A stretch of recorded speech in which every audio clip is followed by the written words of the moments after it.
네.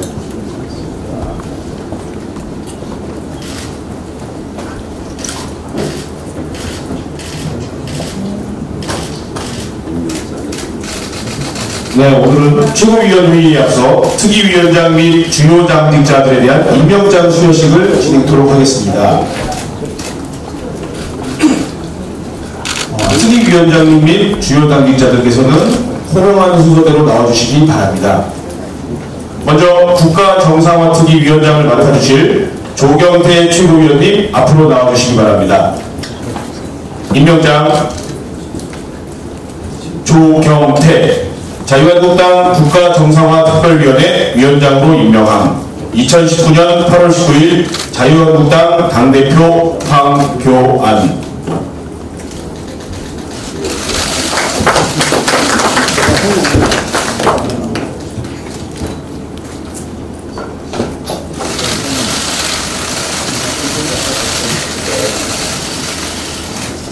네, 다음 윤지욱 위원장님 앞으로 나와주시기 바랍니다.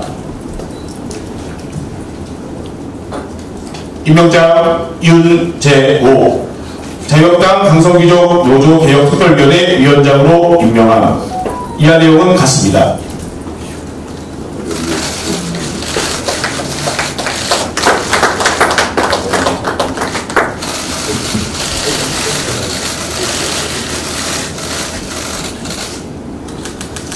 네, 다음 김명현 수석대변인님 앞으로 나와주시기 바랍니다.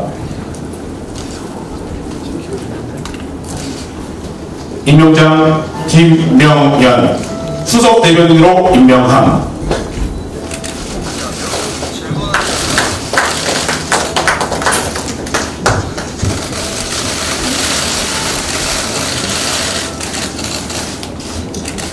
네, 다음으로 김성원 대변인님 앞으로 나와주시기 바랍니다. 임명장 김성원 대변인으로 임명함.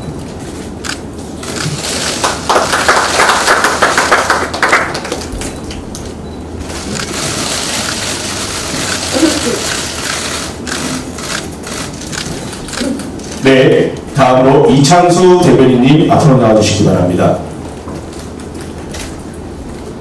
임명장 이창수 대변인으로 임명함.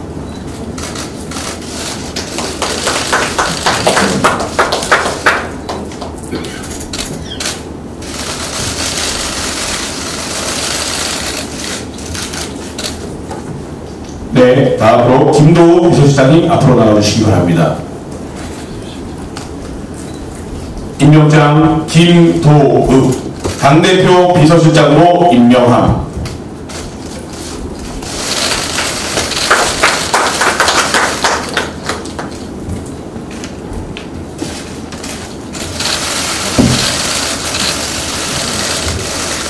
네, 그럼 이상으로 임명장 수여식을 마치고 잠시 단체 사진 촬영을 하도록 하겠습니다. 오늘 새로 임명받으신 주요 당직자님 및 최고위원님들 앞으로 자리해 주시면 감사하겠습니다.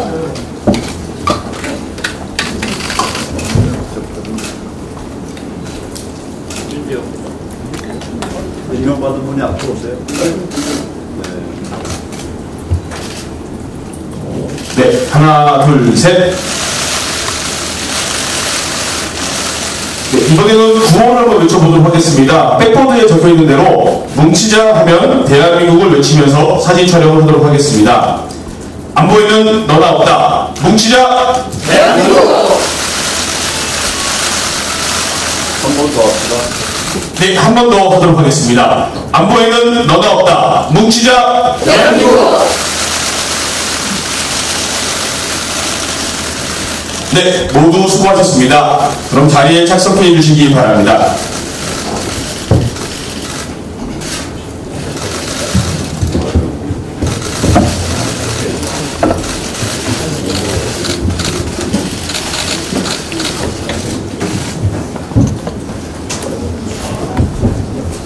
오늘 사회공무원이 누구세요? 예, 기획조정국 장두희 차장입니다. 아니, 너무 소리가 좋아서. 아, 감사합니다. 네.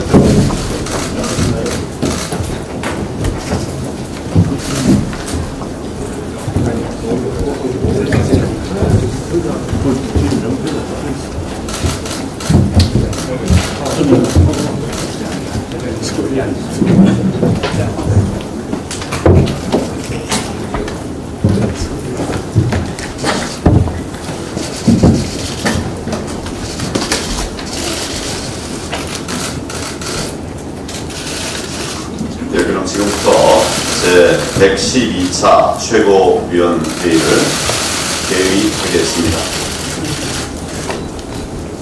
문재인 정권 폭정 저지를 위한 저지와 대한민국 살리기 구국 투쟁을 시작합니다.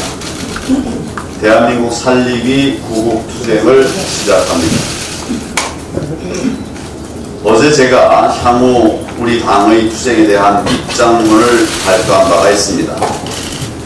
8월 24일 토요일 광화문 광장에서 대한민국 살리기 구국 투쟁을 시작으로 해서 장외투쟁, 원내투쟁, 정책투쟁의 3대 투쟁을 동시에 전개하는 강력한 대여 투쟁을 펼쳐갈 것입니다. 문재인 정권은 경제, 민생, 외교, 안보는 물론이고 법치, 통합, 공정, 평등과 같은 자유민주주의의 기본 가치마저 모두 무너뜨리고 있습니다. 총체적으로 실패한 정권입니다. 그럼에도 이 정권은 폭정과 실정을 반성하고 고치기는커녕 좌파 경제 실험과 불종적 대북 정책을 끝내 고집하면서 국민을 편가르고 갈등을 증폭시켜서 오직 선거에만 이길 국리만 하고 있습니다. 북한이 미사일을 쏘고 대한민국 국민들을 능멸하고 있는데도 한마디 반박도 없습니다. 오히려 11월 한아세안 정상회의에 김정은 공식 초청을 검토한다고 합니다. 정말 어처구니가 없습니다. 대한민국과 국민들의 자존심을 이렇게 짓밟아도 되는 것입니까? 나라가 이 지경인데도 총선용 북풍만 바라보고 있는 것이 아닙니까? 결국 더 이상 나라 무너뜨리는 이 정권의 변화를 기대하기 어렵다고 판단했습니다. 나라를 구하기 위해서 강력한 투쟁에 나설 수밖에 없는 상황이 되었습니다. 앞으로 펼쳐갈 우리 당의 투쟁은 이전과는 전혀 다른 새롭고 강력한 투쟁이 될 것입니다. 거리에서 싸우고 국회에서 싸우고 민생 현장에서 싸우는 동시다발 전방위적 투쟁으로 이 정권의 좌파 폭정을 반드시 막아낼 것입니다. 24일 광화문을 시작으로 전국 각처에서 장외투쟁을 지속적으로 열어서 문재인 대통령에게 직접 국민의 경고를 전할 것입니다. 장외투쟁에 대해 일부에서 염려하는 목소리도 있는 것을 잘 알고 있습니다. 그렇지만 우리가 구국의 열정과 진정성으로 싸워나간다면 결국 우리는 하나 되어 싸우게 될 것입니다. 이길 것입니다. 국민들께서도 우리를 믿고 투쟁에 동참해 주실 것으로 확신합니다. 동시에 국정감사와 인사청문회 등 원내 투쟁을 통해서 이 정권의 국정농단, 이 정권의 심각한 실정을 철저하게 파헤치고 국민들에게 알려드릴 것입니다. 무너진 경제와 민생을 살릴 경제 대전환 대안과 국민의 생명과 안전을 지킬 안보 외교 대안을 조만간 발표하겠습니다. 이를 통해서 정책 투쟁도 지속적으로 펼쳐 나가겠습니다. 국민의 힘을 모아 나가려고 하면 우리부터 단단히 하나가 돼야 합니다. 별사의 각오로 함께 싸워 나가야 합니다. 우리 당 구성원 모두가 하나로 똘똘 뭉쳐서 대한민국 살리기 구국투쟁을 승리로 이끌 수 있도록 함께 가겠습니다. 대통령이 가짜 뉴스의 진원지입니다. 현재 우리 경제가 직면한 위기를 극복하기 위해서는 정확한 상황 인식을 토대로 정책을 대전환하는 것만이 유일한 길이라고 할 수 있습니다. 우리 당이 꾸준히 주장해 온 대로 과감한 규제 혁파를 통해서 기업들의 활력부터 되찾아줘야 합니다. 그런데 문재인 대통령과 이 정권은 지금 이 순간까지도 제대로 된 경제 위기 대책을 내놓지 못하고 있습니다. 오히려 대통령은 우리 경제의 기초 체력은 튼튼하다, 이런 말을 하면서 가짜 뉴스가 시장 불안을 키운다고 하는 황당한 주장을 내놓았습니다. 가짜 뉴스가 시장 불안을 키운다니 도대체 무슨 근거로 그런 주장을 하는 겁니까? 대통령이 상황을 제대로 보고 있는지 정말 안타깝습니다.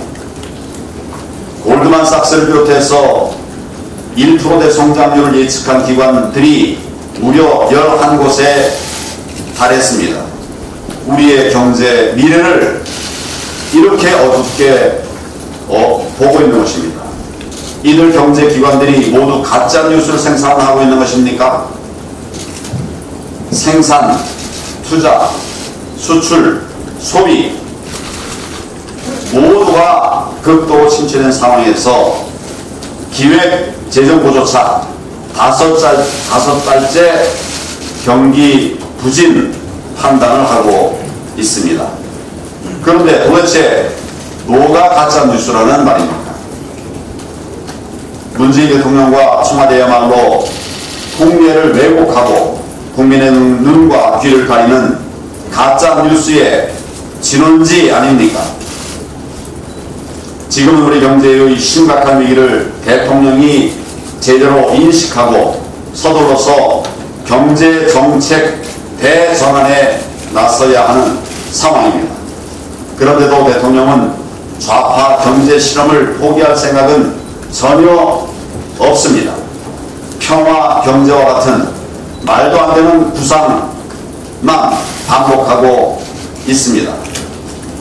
상황 인식부터 잘못되어 있으니 대책이 나올 수가 없는 것입니다. 경제와 민생의 총체적 붕괴를 염려할 수밖에 없는 심각한 상황입니다.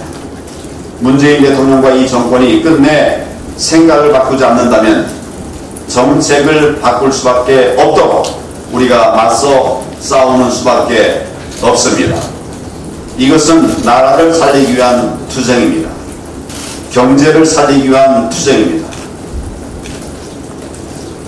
민생의 질곡 속에서 고통받고 있는 울부짖는 국민들을 지켜내기 위한 투쟁입니다.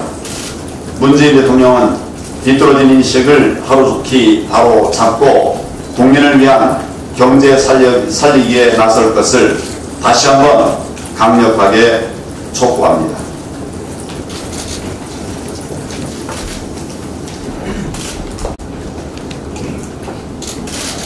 아이들에게 폭언과 폭행을 하는 것만이 아동학대가 아닙니다.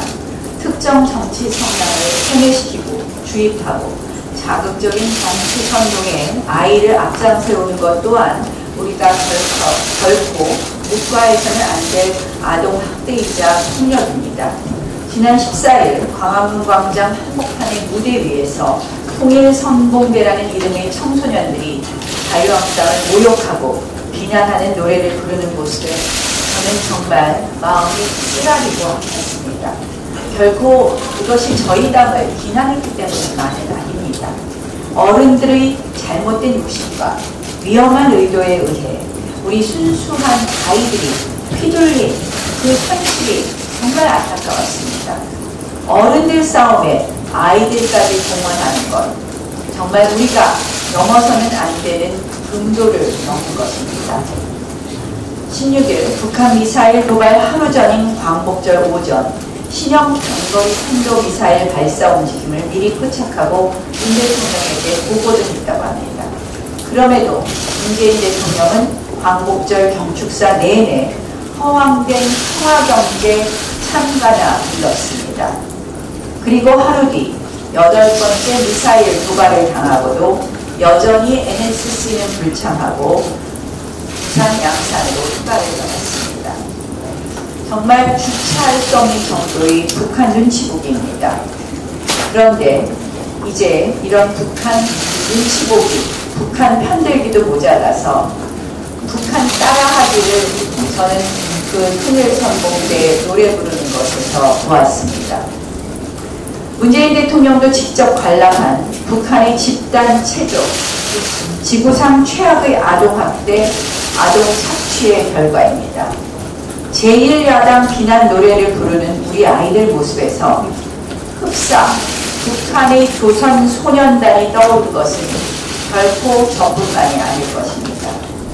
대통령 광복절 경축사에 박수를 치지 않았다는 이유로 무례하다라는 꾸지람까지 여당이 감히 야당 대표에 냈습니다. 이것은 마치 북한의 수령 절대주의의 실루엣 아닌가 이런 생각을 했습니다. 수구민족주의에 갇힌 채 국제사회와의 정상적 교역과 소통을 거부하고 여전히 반제국주의를 외치며 주민을 통제하는 것이 북한입니다. 청와대 집권 세력이 반일 선동에 앞장서는 우리 현실에서 오직 항일 하나로 체제 정통성을 내세우던 북한 정권이 오버랩되는 것은 참으로 유감스러운 일입니다.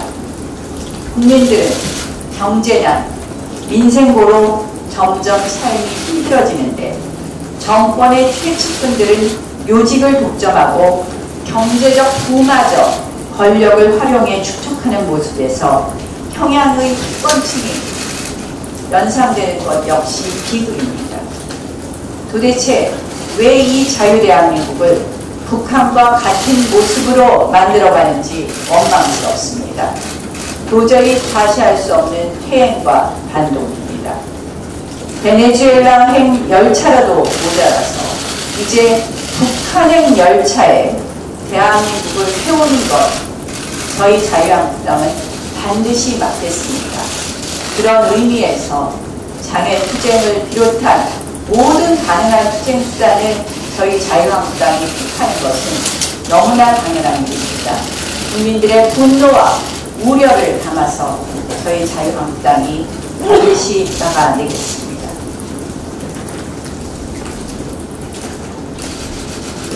조국 민국인지 대한민국인지 모르겠습니다. 불법 사모펀드, 위장 이용, 채권 조작, 사명 부동산 재산, 듣기만 해도 막장 드라마를 연상케 하는 이 모든 의혹이 놀랍게도 법무부 장관 후보자를 둘러싼 논란입니다. 문재인 대통령께서 이 의혹을 몰랐습니까? 알고도 법무부 장관으로 지명했다면, 후보로 지명했다면 이는 대통령의 대국민 조롱, 대국민 능락입니다. 만약 대통령도 모르셨다면 대한민국 인사검증 시스템이 조 후보자 한 명에 의해 무력화된 것입니다. 그렇다면 이 정권은 문재인 정권이 아니라 조국 정권, 조국 농단 정권이었던 것입니다. 문재인 대통령도 속고 야당도 속고 국민도 속은 것입니다. 적법했지만 국민 정서와 괴리가 있었다는 조 후보. 걸핏만 하면 그동안 국민정서법 내세우면서 여론 선동하던 조 후보자. 이제 와서 적법 운운하는 모습이 참으로 한심합니다. 미안하지만 명백히 위법했고 또 국민정서상 궤변입니다. 조 후보자, 이 정도면 정말 비리의 종합선물 세트, 무한 리필 후보자 이렇게 말씀드릴 수 있을 것 같습니다. 위장이혼 재테크, 사학 재테크, 민정수석 재테크, 대한민국 법제도를 죄다 본인과 일가족의 돈벌이 재테크를 위해 악용하는 편법의 달인이었습니다. 위장이용과 사학법인을 교묘하게 활용해서 국민혈세로 운영되는 기술신용보증 자금을 축내고 일가족 재산을 부풀렸습니다. 위장이용 재테크, 사학재테크의 정수를 보여주었습니다. 그렇게 해놓고 본인들은 이제 졸업생이 2017년 기준으로 68명밖에 안 돼서 곧 폐교할 위기에 있는 이 사학법인의 확정 판결 채권을 가지고 있습니다. 결국 사학법인은 폐교하게 되면 학교법인의 재산이 모두 국고에 귀속되는 것을 막아서 본인들 가족의 재산으로 빼돌리겠다는 것을 미리 빼돌리기 위해서 미리 준비한 것입니다. 동생 일이다. 나는 모른다.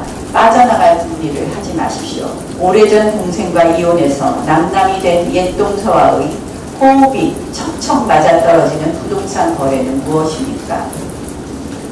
사실상 차명 소유를 위한 것으로 보이는 부동산 거래에 오래전 이혼한 동서가 투자한다는 것이 우리 일반 상식으로 도저히 납득이 되지 않습니다.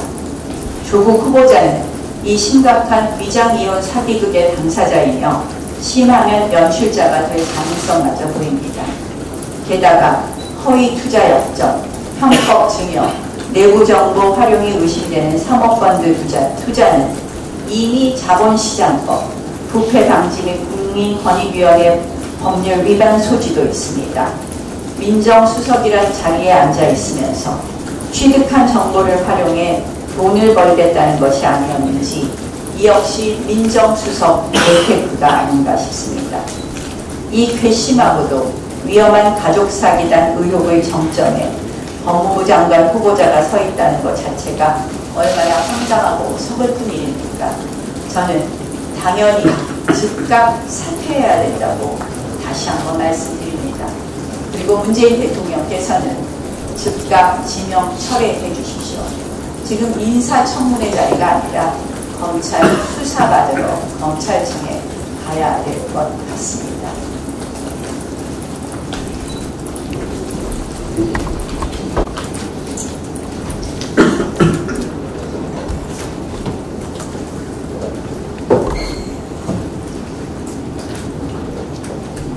네, 국민 여러분 안녕하십니까? 요새 초등학교 3학년들도 나라 걱정한답니다.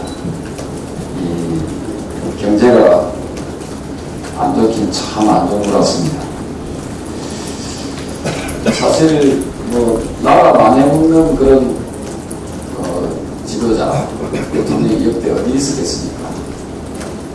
하지만 지금 이 정권은 이 전력으로 우리 대한민국을 대한민국 이 자동차로 비교하겠습니다. 대한민국 자동차를 전력으로 좀 낭떠러지로 몰고 있습니다. 그러다 보니까 우리 자유한국당에서는 그 누구도 하지 못하는 걸 막기 위해서 이 급브레이크를 밟으려고 하고 있습니다. 국민 여러분께서 함께 동참해 주실 것을 보상합니다. 최근에 법무부 장관 후보자에 대해서 말들이 참 많으십니다. 한마디로 내노나물의 전형이다라고 이야기합니다. 저는 이 자리를 비롯해서 여당 의원들께도 좀 호소드리고 싶습니다. 여러분들의 마음은 이해가 됩니다. 하지만 이 법무부 장관 후보자 이 부분은 해외로 너무한 거 아닙니까? 여러분들께서 한번 가슴에 손을 얹고 생각을 한번 해보십시오. 과연 이분이 이 법무부 장관 후보자로서 법무부 장관으로서 적합한 인물이라고 보십니까? 다른 국무위원 자리도 물론 중요합니다만 이 법무부 장관이라는 자리는 이 헌법을 수호해야 될 아주 막중한 자리입니다. 법을 지키도록 국민들께 얘기를 해야 돼. 법치국가로서 법을 지키라고 이야기해야 될 아주 막중한 자리입니다. 근데 본인 스스로도 얘기하지 않았습니까? 커밍아웃 하지 않았습니까? 본인은 위장 전입을 했기 때문에, 그리고 국가보안법에 있었기 때문에 장관 자격이 없다라고 얘기했습니다. 근데 최근에 또 드러난 게 또 있습니다. 이 사모펀드에 가입을 했는데, 저도 국회의원 하지만 이 사모펀드가 뭔지 잘 모릅니다. 근데 이런 데다가 본인의 재산보다 훨씬 더 많은 74억 이상을 갖다가 약정을 했다. 거기다가 자기 20대, 그러니까 큰 딸이 28이고 둘째가 23이던데 20대 자녀들이 3억 5,500만 원씩 각각 사모펀드 약정했다. 이 20대들은 무슨 돈이 있기 때문에 무슨 돈이 있어서 무려 3억 원 이상의 사모펀드 약정을 합니까? 20대 때 뜨거운 심장으로 민주주의 운동을 했다는 이분이 50대의 뜨거운 심장으로 사모펀드를 하고 있다. 이 기가 막히는 기똥찬 대한민국, 참으로 초등학교 3학년도 길 가다가 웃을 일입니다. 이렇게 국민들을 우롱하고 무시해도 됩니까? 우리 아마 인사청문회 하게 되면은 이 양파 벗기듯이 더 드러날 겁니다. 더 드러날 겁니다. 더 이상 참기 당하지 말고, 저는 확신합니다. 이 위장전입, 사모펀드, 그 다음에 국가보안법 위반에서 형을 살았던 거, 이 세 가지만 해도 저는 이 인사청문회를 통과할 수 없다 이렇게 생각합니다. 그런 점에서 대국민들께 사죄드리고 깨끗이 지금이라도 물러나는 것이 좋겠다 이런 생각합니다. 한 가지 말씀드리겠습니다. 대명천지에, 대한민국에, 그리고 서울에서 탈북민 이 모자 가족이 아사했습니다. 굶어 죽었습니다. 이건 정말 있을 수도 없는 일이 벌어졌습니다. 북한 정권에게는 어떤 시기든 아양을 들어가지고 잘 보이려고 하고, 어떤 시기든 대북 지원을 하려고 하면서 대한민국 국민의 일원이 된 이 탈북민을 굶어 죽게 하는, 이게 이 현 정부가 나라다운 나라를 만들겠다는 그 실상입니까? 이게 제대로 된 나라입니까? 저는 우리 자유한국당에서 이 부분에 대해서 철저하게, 왜 어떻게 해서 이 탈북민들 두 가족이 아사했는지 밝혀내는데 최선의 노력을 다하겠다는 그런 말씀을 드리겠습니다. 이상입니다.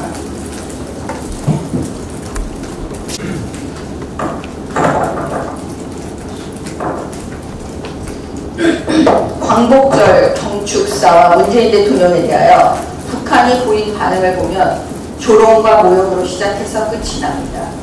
삶은 소 대가리가 웃을 일, 사고가 과연 건전한가 의문, 정말 보기 드물게 뻔뻔한 사람, 똑똑한 대일 정책이나 경제 타겟책 없이 말재간만 부렸다. 아랫사람들이 써준 것을 그대로 졸졸 내리 읽어 웃겨도 세게 웃기는 사람 등등입니다. 그런데 정작 이상한 것은 펄펄 뛰고 난리쳐야 할 민주당, 범여당이라 불리는 정의당 국회의원들이 조용하다는 것입니다. 자유한국당에 하듯이 해야지 왜 조용한지 모르겠습니다. 모욕과 조롱으로 금도를 넘어섰다면서 북한을 향해서 난리 쳐줘야 하지 않겠습니까? 공노명 전 외무부 장관, 일본 통일부 외교 전문가로서 80이 넘으신 원로이시고 외교계의 산 증인이시고, 이러신 분이 문재인 정권의 일본에 대한 태도를 보면서 이해할 수가 없다, 자작극처럼 보인다는 말을 하셔서 우리 국민들께 알려드렸는데 민주당과 정의당이 막말이라고 저를 공격했습니다. 우상호 민주당 의원은 민주당 야당 시절에 이렇게 말했습니다. 야당 의원이 유일한 무기인 입과 말을 막는 것은 야당 의원이 입에 재갈을 물리는 것으로 독재적 발상이다. 그렇다면 민주당은 집권 여당이 되니까 진짜 야당인 자유한국당의 유일한 무기인 입과 말을 막아 재갈을 물리려는 것, 즉 좌파 독재의 길을 가기 위한 수단으로 자유한국당에 대하여 정당한 의심과 비판을 막말 프레임으로 몰아가려고 합니다. 이것이 좌파 독재 길로 가기 위한 수단이라는 것을 보여주고 있는 겁니다. 막연히 막말이라고 비난만 하고 무엇이 막말인지는 제대로 설명이 없습니다. 대한민국과 일본이 체결한 조약, 합의를 문재인 정부가 파기한 건 객관적인 사실입니다. 박정희 대통령이 체결했던 한일 간의 협정을 노무현 정권에서 확인해 주었습니다. 노무현 정권에서는 그에 대한 대책으로 특별법을 만들어 강제징용 피해자 분들에게 지원도 해주었습니다. 이 모든 것을 문재인 대통령이 잘 알고 있습니다. 그럼에도 이 합의와 약속을 대통령이 되자마자 뒤집었습니다. 그런데 이상한 게 있습니다. 일본이 대한민국을 화이트리스트에 처음으로 올려준 것은 노무현 정권이 2004년이었다고 합니다. 일본은 왜 그런 혜택을 그 당시에 주었을까요? 그런데 왜 지금에 와서는 또 배제시키는 것일까요? 이상하지 않습니까? 이 내용을 가장 잘 알고 있는 분 또한 문재인 대통령이십니다. 노무현 정권에서 비서실장과 민정수석 하신 분이시니까요. 그런데 그런 설명 지금까지도 하지 않고 계십니다. 이상하지 않습니까? 대신에 기다렸다는 듯이 이순신 장군 소환하여 12척 운운하고 죽창 들라고 하고 일본과 싸워서 다시는 지지 않겠다고 합니다. 그리고 민주당 내년 총선 전략에 반일 감정 선동이 총선에 유리하다는 식의 보고서 발견되었습니다. 그렇다면 외교가의 전문가들이 도저히 이해가 안 간다 했는데 결국 내년 총선 때문에 일본과의 관계를 이렇게 의도적으로 유도한 것이라는 의심이 들지 않으십니까, 여러분들은? 외교적으로 해결해야 한다고 아베와 문재인 대통령이 직접 만나서 담판을 짓든지 특사를 보내서 대화해야 한다고 자유한국당이 대안을 내놓았는데도 기껏 강경화 장관 보내서 일본 외상 째려보는 것 외에 다른 대책 마련하였습니까? 이런 문제 제기했는데 민주당과 정의당이 한몸으로 막말이라고 공격하고 있습니다. 왜 그럴까요? 아예 문제 제기조차 못하게 입에 재갈 물리고 싶은 걸까요? 애국가를 제창하지 않았던 통진당, 대한민국 정부라고 하지 않고 남쪽 정부라고 불렀던 통진당, 평화협정 체결과 주한미군 철수를 주장하던 통진당, 친일 청산을 주장하던 통진당, 이 통진당이 했던 행동과 현재 정부와 청와대에서 하는 행동 잘 주목해 주시기 바랍니다. 일본과 갈등을 일으켜 친일 반일 프레임으로 국민을 갈라놓고 이것이 민주당 총선 전략이었음이 드러났고 미국과의 관계도 주한미군 철수를 이야기하는 문정인을 주미대사로 내정하였다고 철회하는 등 통진당의 강령이 실현되고 있지 않습니까? 외교 전문가들 입에서 자작극이 아니었네요 라는 말을 들을 수 있도록 정부와 청와대가 행동으로 보여주고 증명해 주시길 바랍니다. 지금이라도 늦지 않았습니다. 기업의 피해를 최소화하기 위해 특사라도 파견하세요. 일본에 죽창 들자고 하기 전에 기업과 국민에게 얼마나 피해가 발생할까 먼저 생각해 봐야 하지 않겠습니까? 북한이 조롱과 모욕을 해도 아무 말 못하고 눈치 보는 사람들이 국민과 기업의 갈 피해도 확인하지 않고 죽창 들라고 합니다. 정말 자작극이 아니라는 것을 제발 보여주시기 바랍니다. 이상입니다.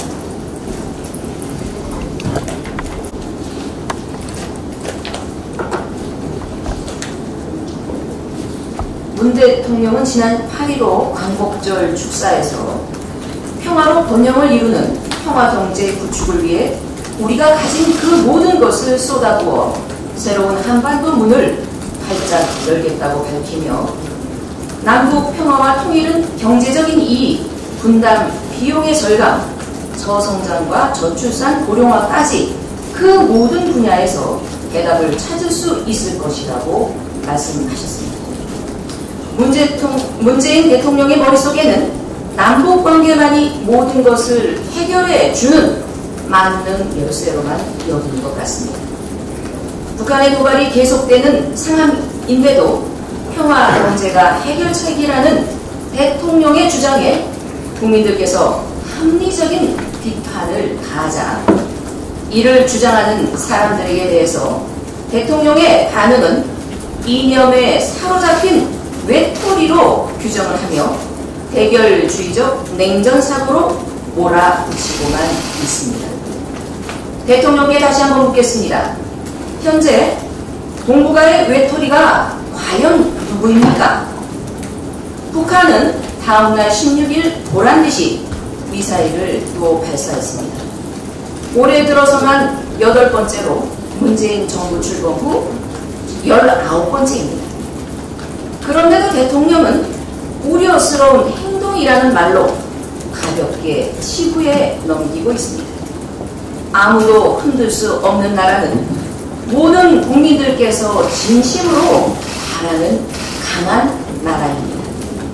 하지만 일본의 경제 보복, 북한의 도발, 중국, 러시아의 위협 등 현재 직면한 상황은 대한민국은 아무나 흔들 수 있는 나라로 전락되어버리고 말았습니다. 대통령이 말하는 평화 경제 당사자인 북한은 담화에 대해 삶은 소대가리도 양천대소할 노릇이라며 비난하며 허무한 경축사로 폄하하고 있습니다. 아무도 흔들 수 없는 나라가 되려면 대통령의 생각과 행동부터 바뀌어야 합니다. 탈북 여성 모자가 굶어 죽은 사건에 연일 국민들이 가슴 아파하고 있습니다. 그런데 문재인 대통령과 여당은 이에 이런 방구의 말씀이 없습니다. 왜일까요? 그것은 문재인 정권이 북한의 눈치를 보며 탈북자와 북한 인권 문제를 남북관계의 짐으로 여기는 인식 때문일 것입니다. 북한에 퍼다줄 쌀은 있고 탈북한 국민을 기본적으로 돌봐줄 쌀은 없는 것입니까? 탈북자도 자유대한민국의 국민입니다. 관리 지원을 철저하게 하지 못한 대통령의 진심 어린 사과와 재활 방지 대책을 촉구하는 바입니다. 이상입니다.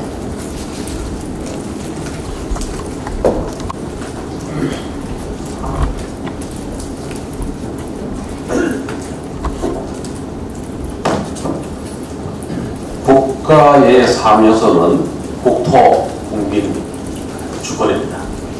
이 중에 국토의 사명서는 영토, 영해, 영공입니다. 영토, 영해, 영공 아무나 들락거리는 우리나라가 되어가고 있습니다. 나머지 두 요소, 국민과 주권도 그 밑바탕에 되는 경제와 인생이 무너져 내려가고 있습니다. 일본의 수출 규제를 침략으로 규정하고 죽창가를 울려대며 경제전쟁에 나섰지만은 오늘까지 경제전쟁 50일간의 성적표는 참담하기만 합니다. 지난주까지도 대통령께서는 우리 경제의 기초 체력이 든든하다 주장하셨습니다. 우리 그 근거로 국가신용 등급을 말씀하셨습니다. 국가신용 등급 AA- 안정적이라는 평가는 지난 정부에 이루어놓은 겁니다. 지금 이 국가신용 등급을 발표해왔던 무디스, S&P, 피치 등 세계 3대 신용평가 기관이 모두 우리 경제를 0.5% 가까이 낮추었습니다.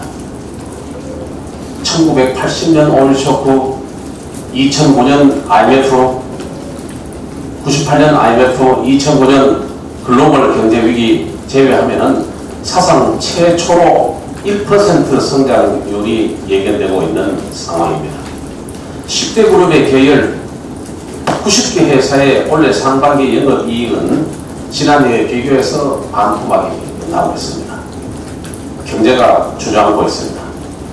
투자 또한 전대미문의 공개가 가속화되고 있습니다. 경제가 어렵다 해도 기업 투자의 절대 규모가 줄어든 적은 단 한 차례도 없었습니다.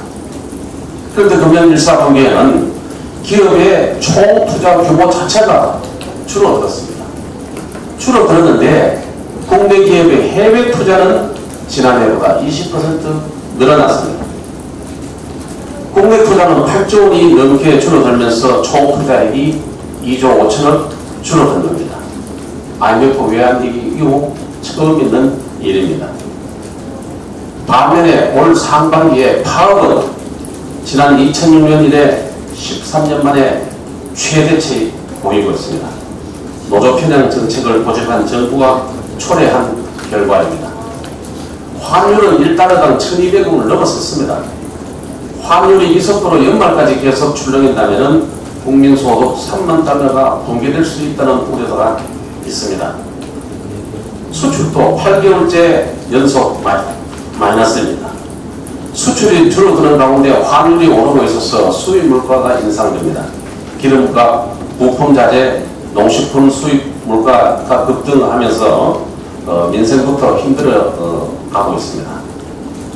가장 심각한 것은 고용시장이 속으로 올라가고 있다는 겁니다.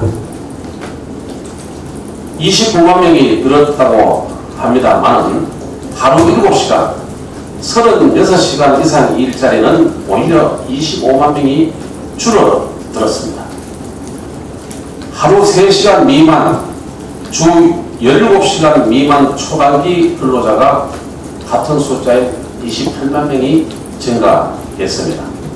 세금을 퍼부어서 일자리 만든 60대 이상에서 37만 7천 개, 38만 개가 증가했습니다.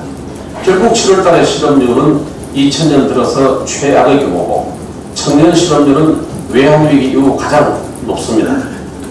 경제의 기초체력을 판단하는 진단서, 그건 주식시장입니다. 주식시장의 주가에서 나타나고 있습니다. 코스피 2000선, 코스닥 600선 마저 무너졌습니다. 코스피는 2000년 수준이고 코스닥은 2007년 수준으로 뒷걸음 쳤습니다. 민부, 미래 부가가치가 줄어들고 있는 것입니다. 경제 파탄, 민생 도탄, 안보 붕괴는 대전환을 통해서만이 회복될 수 있습니다. 자유한국당이 하겠습니다. 다시 한번 국민 속으로 들어가려고 합니다. 국민의 정보를 분명히 전달하기 위해서 이번 주 토요일부터 대한민국 살리기 대집회를 시작합니다. 함께 해주시고 성원해 주시는 만큼 끝까지 투쟁하겠습니다. 감사합니다.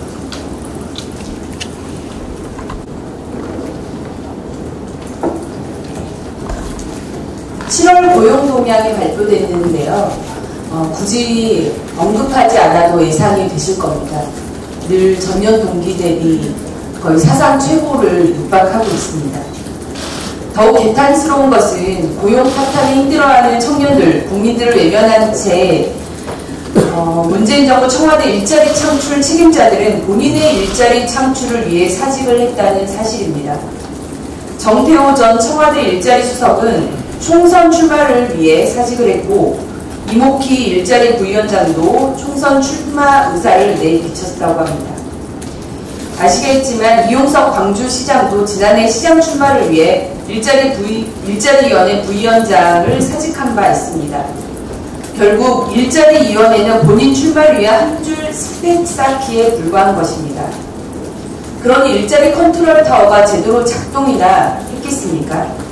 이로 인한 일자리 사업의 중복 투자와 지지부진한 일자리 사업의 추진의 부작용은 고스란히 국민 몫이 되고 있습니다. 우리 경제의 기초 체력이 붕괴하는 상황에서 환상경제에 젖어있는 문재인 대통령의 안이한 인식과 국민을 위해 봉사해야 할 직위에 대해 한 줄 스펙 쌓기로 여기는 문재인 정부 인사들 행태는 우리 청년과 국민들을 분명히 기반하는 행위라는 점을 말씀드립니다.